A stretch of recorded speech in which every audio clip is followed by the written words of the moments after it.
The first beam of sunlight hit his face, and Rahul was up. No hesitation, no lingering. He stood, threw the blanket aside, and pulled the sheet taut. He folded it into a perfect square, aligned the corners, and placed it at the foot of the bed. He pushed the chair under his desk until it hit the wood. Every movement was practiced and deliberate. In the bathroom, he squeezed a precise line of paste onto the bristles. He scrubbed until the glass caught his reflection. Cold water hit his skin, sharp and waking. He wiped his face with the towel, hung it back on the rack, and moved to the kitchen. His mother placed a steaming bowl of porridge and a glass of milk on the table. Rahul sat. He worked through the bowl, spoonful after spoonful, until the bottom was clear. He wiped his mouth with a crisp napkin. He stood, gave a sharp nod to his mother, and picked up his backpack. He swung it onto his shoulders, checked the door lock, and stepped out into the morning air. The day had begun exactly as he intended. Rahul maintained his steady pace along the sidewalk, eyes forward, dodging puddles without breaking his stride until the school gates appeared. He entered the classroom, pulled his chair out with a quiet scrape, and sat. When the teacher wrote a complex math equation on the board, Rahul watched the chalk move. He raised his hand, stood, and spoke the answer with crisp clarity. He sat back down only when the teacher nodded, his attention returning to the page. Then the bell cut through the silence. The classroom transformed. Rahul shoved his chair in and surged toward the door. He sprinted, boots pounding against the hard ground, racing toward the playground. He spotted a ball, scooped it up, and fired a pass to his friend. They moved in tandem across the grass, weaving through the field. They ran until their lungs burned and the air felt thin. There was no hesitation, no calculation, only the raw momentum of the game. He pivoted, sprinted, and lunged for the ball again.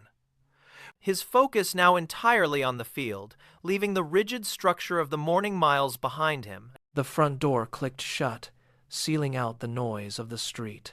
Rahul dropped his bag onto the sofa with a heavy thud. He did not head for the kitchen or the window. He walked straight to the small table in his room, pulled out his chair, and opened his notebook. The math problems waited. He uncapped his pen and pressed the tip to the page. Outside, the afternoon light was thinning, but he ignored the shifting shadows. He bent over the paper, calculating each step with meticulous care. The room was still. The only sound was the steady scratch of the pen against the grain of the paper. He worked through the final equation, double-checked his work, and closed the book with a sharp snap. The duty was discharged. He stood up, the chair scraping against the floorboards. He felt the residual heat from the day in his muscles, a restless energy that had been held in check for these past 30 minutes. He walked to the corner, unlocked his bicycle, and gripped the handlebars. The real test of the day was over. The freedom of the evening was just beginning. Rahul shoved off, his tires biting into the pavement. He stood on the pedals, driving his weight down with every rotation. The wind hit his face, cold and sharp. He reached the park and saw them ahead. He leaned into the turn, his front wheels skidding slightly on the loose gravel before finding traction. He shouted a challenge, his voice carrying across the open green. The group accelerated, a blur of motion against the darkening trees. Rahul pumped his legs harder, weaving through the narrow path, dodging a stray dog and a discarded ball. He felt the burn in his thighs, but he pushed past it. They were neck and neck now, the race turning into a frantic sprint toward the edge of the park. The world blurred into shades of gold and deep purple. He focused on the rhythm of his breathing and the constant, rapid clicking of the chain. Just as the sun began to slip beneath the horizon, he surged forward, putting every ounce of remaining energy into the final stretch. He crossed the imaginary finish line, his lungs laboring, his heart hammering against his ribs, finally coasting to a halt in the fading light. The streetlights flickered to life as Rahul walked back up the driveway. The house was quiet, glowing with a soft, steady light from the kitchen window. He entered through the back door, the latch clicking with finality behind him. He went to the sink, scrubbing the grit of the park from his hands, the cold water rinsing away the last of the day's frantic pace. At the table, the plates were already set.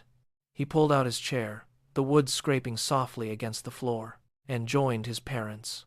The clatter of forks against ceramic replaced the shouting of the park. He ate methodically, the rhythm of the meal pulling his focus inward. Once finished, he stood, carried his plate to the sink, and walked down the hallway to his bedroom.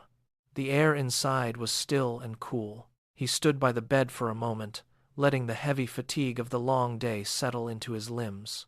He folded back the covers, climbed in, and pulled the sheet up to his chin. His hand reached out to the bedside lamp. Click. The room plunged into shadows. He lay still, staring into the dark. His breathing grew deep and slow, evening out into the steady cadence of sleep.